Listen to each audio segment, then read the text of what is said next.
So there comes a time where you're so tired of making excuses that you end up doing everything you needed to do, but you do it mumbled and jumbled, and everything happens at the same time. And sometimes it's just good to take a step back, take a deep breath, and throw yourself into it when the momentum arises. So here is the introduction to my second podcast. Sarah Sessions for soulful conversations that heal me and feed me, and perhaps they'll feed you as well. I'm not going to put any beginning intro with music or end, as we all have very little time, and I think that it's way more interesting to get straight to the topic. So, our next guest is a friend of mine, which has become more than just a friend. She has become somebody that I trust and that I look up to for all that she has been working on. And she is the founder of Tripura, which is a voice app where yours truly, am the voice of the English version, where we guide you through different breath works that you can do for different goals. So if you want to get some energy, or if you want to calm down and relax, or if you want to just try to get a little more focus or concentration. And I really wanted to start with this because I really do believe that breath is the number one key to all of our healing. And if everybody could start maybe just doing 5 minutes a day, I think we could be much further than what we think we can get to as a collective. So here it is. I introduce you the second podcast session of Sarah Sessions with Anne-Marie. Thank you. See you soon. Hello. So this is Sarah from Sarah Sessions, and here we are on one of our episodes with the wonderful Anne-Marie. Anne-Marie is a good friend of mine. We met through work a few years ago, and we started this interesting relationship and friendship that has grown. And meanwhile, she has been working on a wonderful project that seems to be growing in popularity and in necessity for the world that we live in today. So, Anne-Marie, I'd like you to introduce yourself a little bit. Tell us a little bit about you and how you got into this. Well, thank you, Sarah, first of all, for having me here in your wonderful studio. Very, very happy and lucky to have met such a wonderful person as Sarah. So I think it's been about 2 years and a half now. So basically, if I can tell a little bit about me, I'm firstly and foremost, I guess, an entrepreneur interested in multimedia production. And I came across a very interesting experience in my life where I got a bike accident that really brought me towards a way to rehabilitate with breath. So I guess my story is really one of discovery of how breathing can affect your nervous system and therefore your rehabilitation. When I had the accident, I lost my voice. My left vocal cord was crushed, and the doctors said that I wouldn't be able to project my voice again. So for someone who's been, studying health communication and in production, the goal is to express and to talk about things and to not hide, right? And show the unseen. So losing my voice really was something super traumatic for me. So this is when I went on the journey to ashrams. So these are the monastery-like yoga centers, really traditional hatha yoga places, sacred, spiritual, very religious, and it's from Hinduism, right? Very strict, very disciplined. And this is where I learned the pranayama techniques, so the breathing techniques that I'm practicing today. And I'm trying to share with the world because this is basically what saved my voice. Using those breathing techniques, really ancient from 5,000 years, we're able to this practice was brought me really to that rehabilitation of my left vocal cord that stretched back into its socket, and now I can talk to you, Now, Sarah, today. when you actually went through this traumatic event and you decided to go to the ashram to re-energize and resource, were you expecting to find breath as a healing tool, or you just went there with a completely different um, intention and you came out with something that has become a lifelong journey of sharing this this basic necessity in our lives that we take so much for granted every day. So what was the intention? How has this change in the importance of breath changed your life and your perspective? What are the most important things for you according to your experience? Well, I guess I didn't have any expectations when I left, and I think that's the magic of it. Is that I was so traumatized that I wasn't not I was not going to be able to protect my voice again. That I just wanted to leave, just to disappear, to go somewhere, and I did not know why, but I knew I wanted to go somewhere else.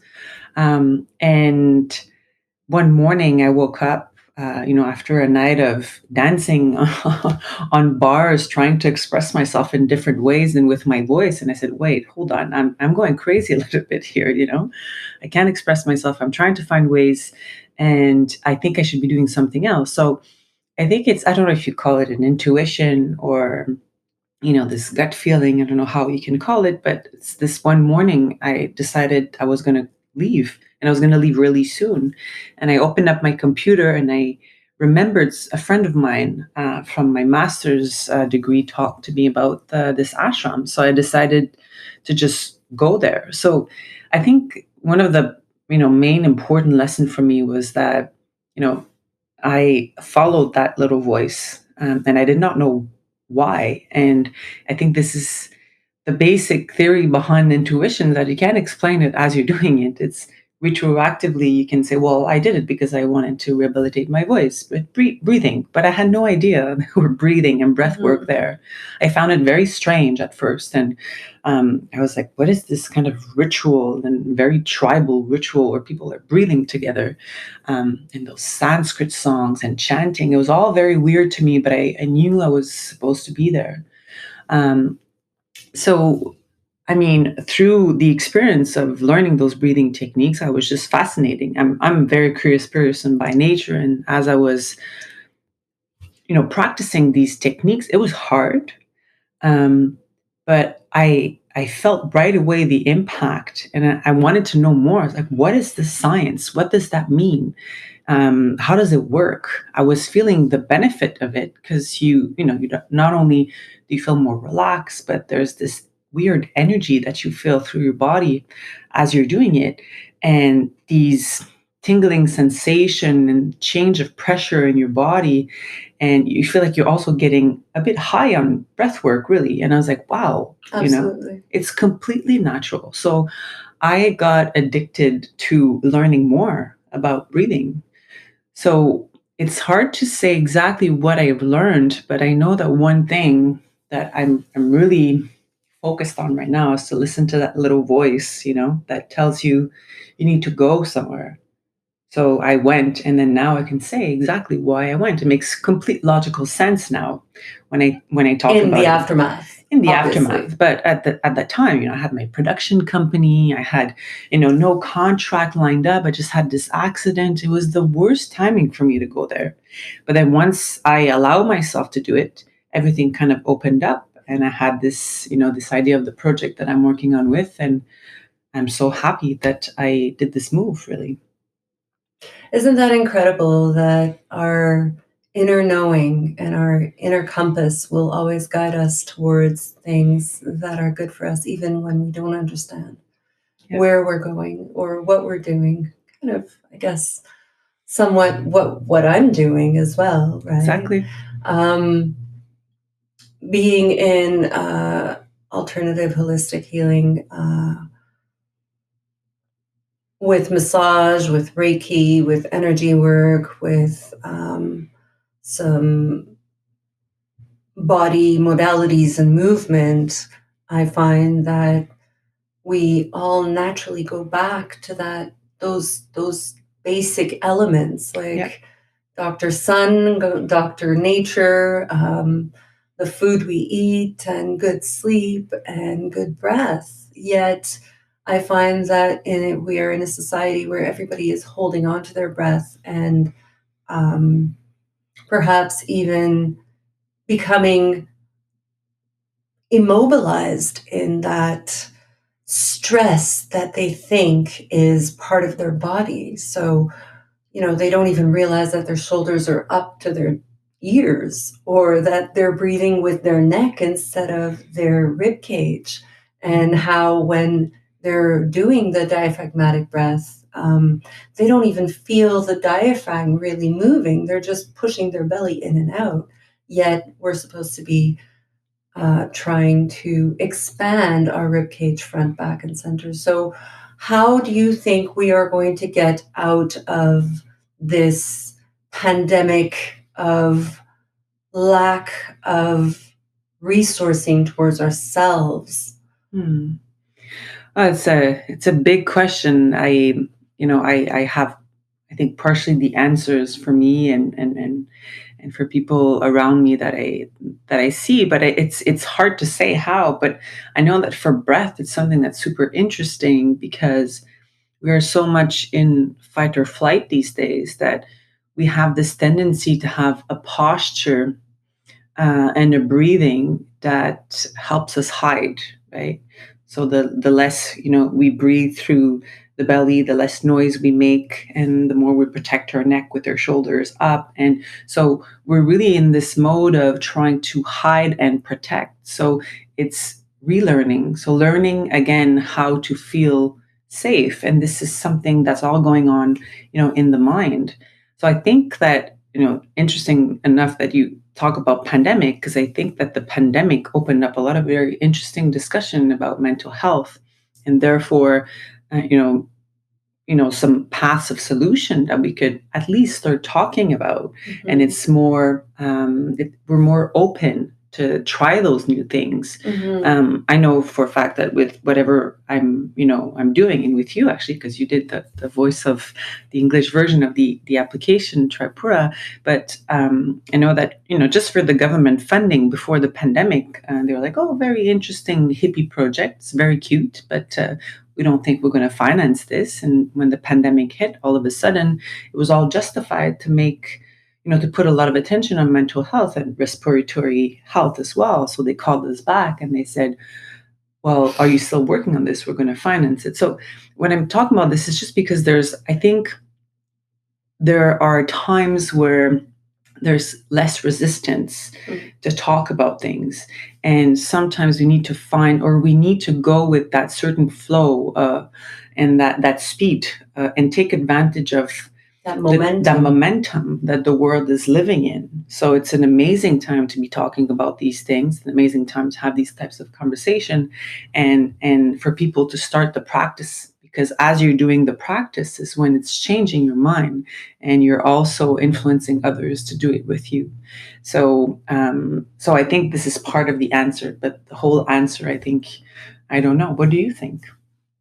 Well, there are two things that you talked about right now that really got my attention and that I want to bring up is, first of all, the fact that people all of a sudden realize that mental health is an issue.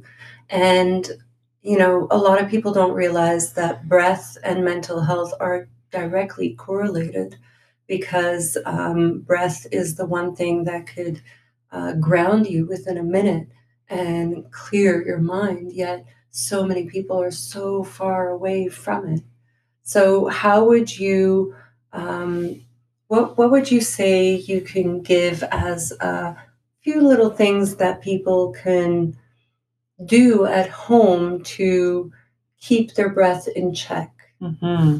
So that's one. Mm-hmm. And let's just start with that. Yeah, well, first and foremost, we need to make sure that we breathe through the nose.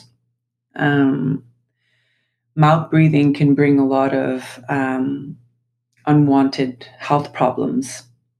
So, mainly attention deficit disorder, reproductive issues as well. But mouth breathing also restrain you from this mechanism. When you're breathing through the nose, you're filtering the air, you're heating up the air through the nose, and you're also allowing the air to be more dispersed within the lungs as you're breathing through the nose.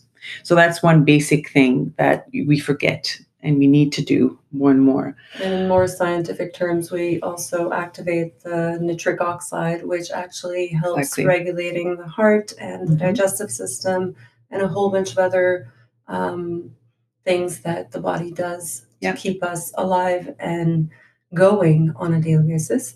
So Yeah, exactly. So, and so that's one main thing. And then afterwards, a very simple principle is that every time we inhale, our heart rate goes up slightly. Every time we exhale, our heart rate goes down slightly. So it's as if you want to be more calm, you focus more on your exhalation. Exhalation is probably one of the most important part of breathing. We forget about it, but we never exhale fully. We never empty the lungs fully. And therefore we have less oxygen in the next inhalation, right? If you imagine your lungs and you're never fully emptying it, means that you have less of a big amplitude. So exhaling longer means that you're producing CO2, and CO2 helps you relax. So if you think about people that are stuck in avalanches, for example, right? They're stuck under snow, they're breathing CO2, and then they end up peacefully. And the experience that's been shared about people being stuck in avalanches is that it was very peaceful. I kind of fell asleep, right? So as they are breathing their CO2, they're calming themselves down, right?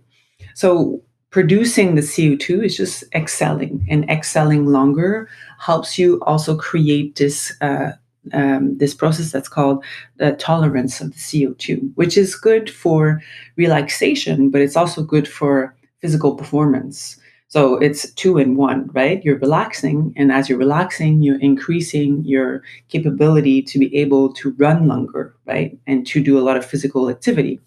So basically, you have energy for everything a little more. A little more. And yes. therefore a little more focus as well. Of course, because if you think about it, if you think of your body as a car and you need, gas in order to make the car move, the better gas you give it and the better functioning of the system that with the gas exchange that's happening in the car, the better performance your car is going to have, right? It's going to allow you to travel through life in a more easy and pleasant way and a better, right? Better way. So I think these are the two main things. There's a lot of different things, but breathing through the nose and focusing on the exhalations are two main things. And then, you can play around with breathing also and saying, okay, well, if I want to be energizing, what are the type of breathing techniques that you can do? And for the immune system as well. So there are various different exercises that have different objectives too. Mm-hmm. But I think one of the main things that we often forget is the exhalation. So that's why I want to press importance on that. And what would you say is the one breath work? Well, it's not really work, it's breath fun, but breath work that we need to do on a regular basis, on a daily basis, that could help Joe Blow and everybody else around that doesn't know anything about breath work? Mm-hmm.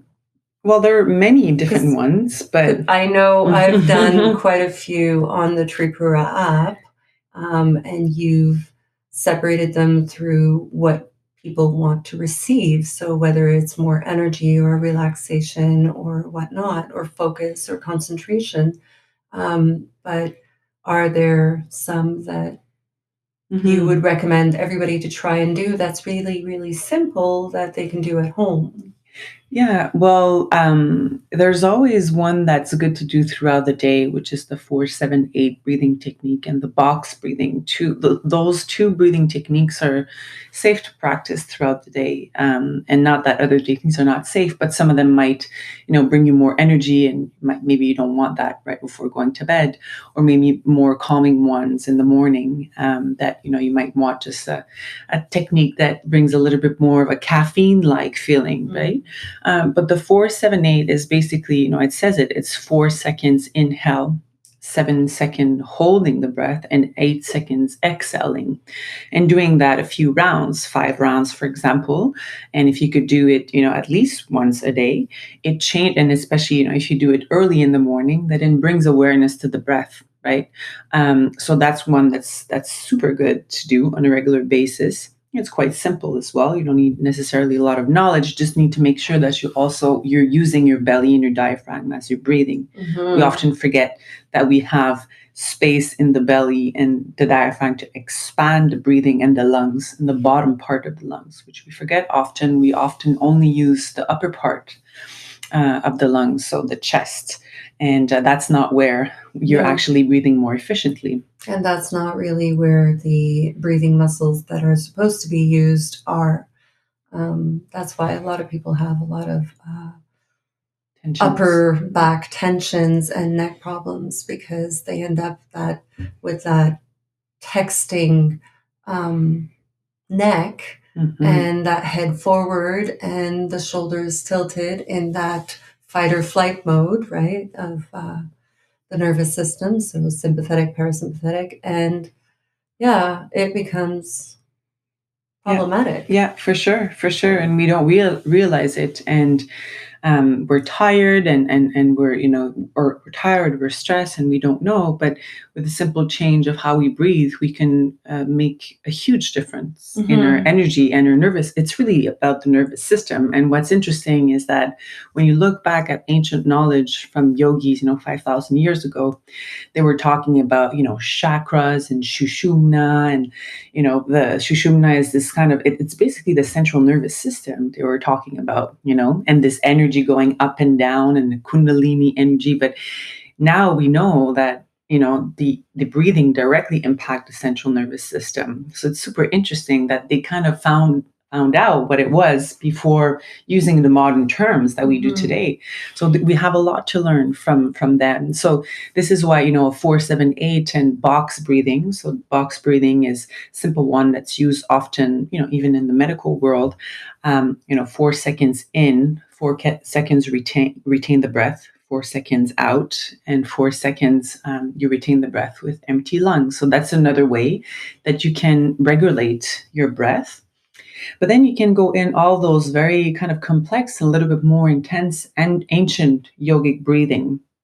And it gets super interesting because you go very, very deep, not only in how your central nervous system reacts to it, you're stabilizing it, but you're also allowing more connection in the brain as you're doing that. And it's been, there's been studies around people with ADD or ADHD doing breathing techniques and being able to focus a lot more. So you're basically becoming smarter. So this is why, we I go ahead. attest to that for Yeah. sure. When I don't do my breath work in the morning, which, well, I've been busy lately and I just got caught up. But when I don't do my breath work in the morning, I feel tired and sluggish during the afternoon. When I do my breath work in the morning, I feel like I could take on the world. And it seems that you talk a lot about the yoga side of things and the ancient wisdoms, but there's a very big parallel towards the scientific research that they've done today, whether it's with James Nestor's book or Mhm. any of the other thousands of scientific research that they've done on breath and the impacts that it has on ADHD, mental health, nervous system regulation, heart palpitations, heart coherence, Heart Math Institute. You've got all of these different uh, groups that have come together to offer these modalities as healing tools. And the wonderful thing is that these are free. Yep. We get to use them for free, and we get to help ourselves heal the one part that nobody is really talking. Well, nowadays it's become a thing, but before nobody was really paying attention, and everybody would. I remember I used to do breath work, and my family would be like, "Oh yeah, yeah, you and your breath." They'd make fun of it because they didn't understand it. Mhm. But those people that want to try this and then feel a little discomfort and then all of a sudden stop doing it because of that discomfort, what would you tell them? Those people that don't know about the science and think that this is all, yogi mogi things and mumbo jumbo, and it's all energy healing and it has nothing to do with science. Like, what would you tell them? Well, maybe I would tell them to think about how they're already unconsciously using their breath. Um, so I often talk about that to people that are maybe a little bit skeptic. I tell them, how do you breathe? Let's say if your boss tells you, well, you're going to have to finish this, big file for tonight, and you weren't expecting to do all of that work. The most common thing that people will do is they're going to go, they're going to exhale longer. It's like a sigh, big sigh, right? And this big sigh, what you're doing really without knowing that you're already doing it is that you're trying to reduce the perceived anxiety, to the tasks that you need to do. And so thus you're activating the parasympathetic nervous system. You're relaxing your mind. And the opposite is also true. So if you have you're in a you hear that your family one of your family member has an accident, right? What are you going to do? You're going to go, you're going to retain the breath. So you're increasing the level of oxygen in your body, and you're preparing for fight or flight. You're probably going to be running to the hospital, running or doing something. You're preparing, so you're bringing more oxygen to your body, to your muscles, in order to be ready for war somehow, right? So you're activating the sympathetic nervous system. So when you realize that you're already doing it, and that you can consciously do it to control the mental activity that's happening in your mind and your nervous system, then it makes logical sense. And then people are like, okay, so let me know more. So then it's like, oh, now you got my interest. Let me know more about it. So then you go into the modern medicine, and you just Google Scholar, breathing and focus, breathing and anxiety, and you have a bunch of stuff that's been done Mhm. already. And then once you've done that, you're like, okay, well, maybe the ancient yogis weren't so stupid after all. So then, there's this opening of, all right, I'm willing to know more. So I think it's the fact that we're already using it, and to understand why we're unconsciously using it is one thing that can help convince people that this is a wonderful tool that we're not using enough in our lives. Mhm.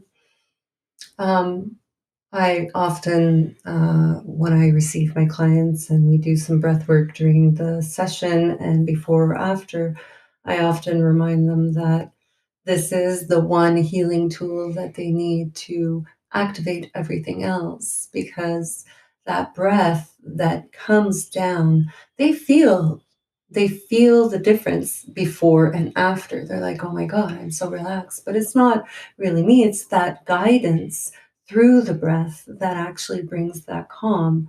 And the interesting thing is that when we breathe and we activate that diaphragm that pushes on our organs and massages our liver and our spleen and our digestive system and pumps our um, adrenals and our kidneys. Like, everything is working together. They're not just pieces in the middle of nowhere, they're all connected. And so, if one is not getting massaged in, then there's a lack of circulation in that energy, in that Exactly. flow, in that circulation of blood or of lymph or of, and so we become full of these blockages all over the body.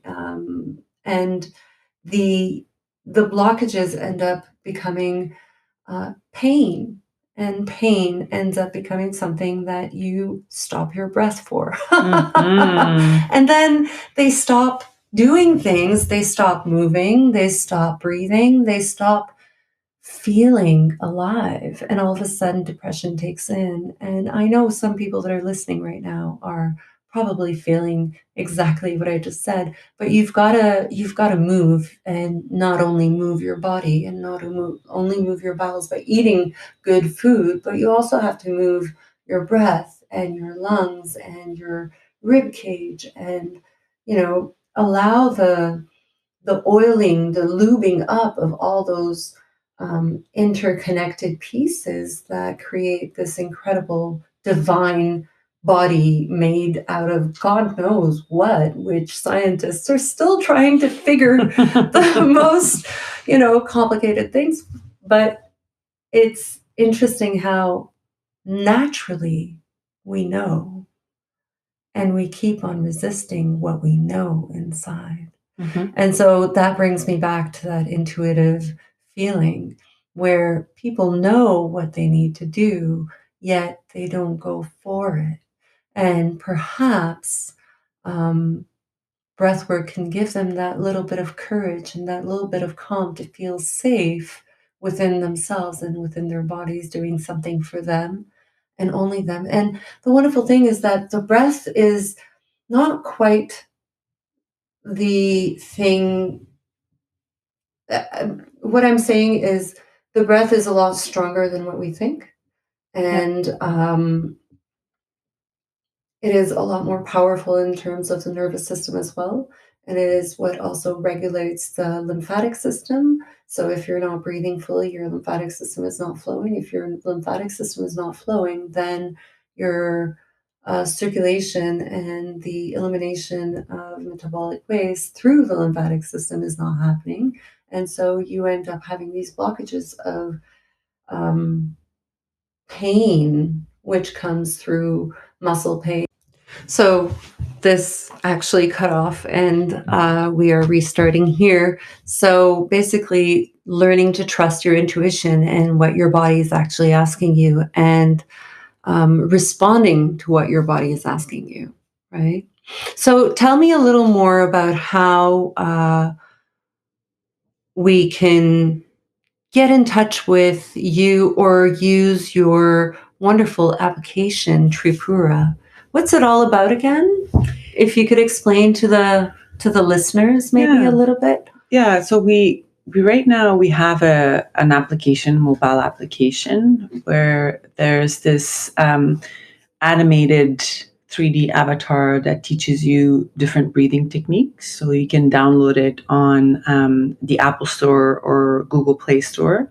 So it's called Tripura Breath. So you just Google it and you'll be able to find it. So that's a way that you can get to know breathing exercises. And right now, what we're doing is we're doing breathing challenges with companies. So we realize how much employers are, seeing the value of their employees doing breathing techniques, or at least understanding this tool. So what we put in place is a possibility for employees to have their for the employers, to have their employees go through this challenge for a month, where I give one session of breathing technique live on Zoom every week for 1 month, while they're using the app at home. And we have this wonderful collective objective of breathing minutes that we want to do, as a group together, as a collective. And, we encourage people, we share knowledge, and we share knowledge from, modern medicine to ancient knowledge, right? Because that really helps us convince the mind, and therefore the experience is even better. So if this is something that any of the listeners are interested in, you can go onto the website tripurabreath.com and contact us from there. So be really, really happy to help you or your business and your employees or your colleague to be able to at least have a bit of tools to cope better with anxiety or focus problems, or even, if you want to perform more in a marathon or a triathlon, that's an amazing place to start. Or even productivity and creativity. I know that it definitely helps my productivity during the day, and my creativity is a lot more shiny when I do breath work. What about those people that don't have a business or a company and want to actually do this on their own? Is the application available to individuals? Yeah. It's like I said, it's on the Apple Store and Google Play Store right now. Tripura Breath, and you'd see this purple avatar. That's us. So you can just download it and go through the steps and then learn many various different breathing techniques. We have it right now for free. We're going with another version soon that has many free exercises, but then a certain cost at the end to help our developers being able to put food on their table as well, because we have a team of people, passionate people, working so hard, and it's wonderful to see them. So if it's also a way to encourage the cause and to help us move forward with the awareness of the breath in the world. So let me ask you one last major question. How long has it been that you've been working on this application? It seems for some people, oh, all of a sudden, a new application. But how long did it take you from the first idea of getting breath as a tool for healing to creating the concept of what you want to make as an application to now? I think it feels like I've been saying 3 years for 2 years now, but I think it's about 4 years and a half by now. 4 years and a half. Congratulations. Thank you. Thank It's you. quite incredible, I must say. Thank you, but it's really about the people that surrounded us and that believed in the project and that helped us from the very beginning up until now. And it's not something that a project like this, you cannot do it by yourself. You have a wonderful team that's, in French we say, des petites abeilles, so little bees that's helping all around. But the main, it's the main part of the work, and this is why it's possible today. It's because people believed in it. So thanks to them a lot, and thanks to you, Sarah, for doing this wonderful voice in English.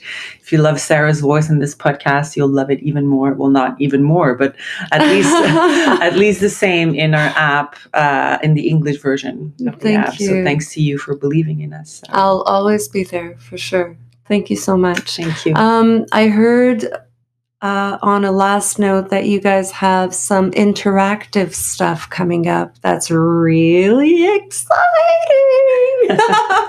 Yeah. So do you want to just give us a little feel for what that is? Well, we're basically trying to gamify the breathing, right? So, in the app, in a few weeks or months from there, we're doing research and development about integrating biofeedback technology in the app. So that's going to be interesting and interactive. Still working hard and testing a lot of things right now. But there's also, in a few weeks, in downtown Montreal, in the zoo building, so in the Maison Alcan, we'll be having a human-sized hologram of Tripura, teaching breathing techniques. And then you sit there in front with the breathing belt, and you have to follow her breathing pattern. And then it gives you at the end a little score. So it's an experience where you encounter this digital avatar. It's the digital installation, basically, that's, inviting you into her world. So if you want to, go through this small experience and you're interested in digital art, it's going to be announced probably in a few weeks at Zoo, so La Maison Alcan, and it's going to be Tripura Breath and the immersive experience.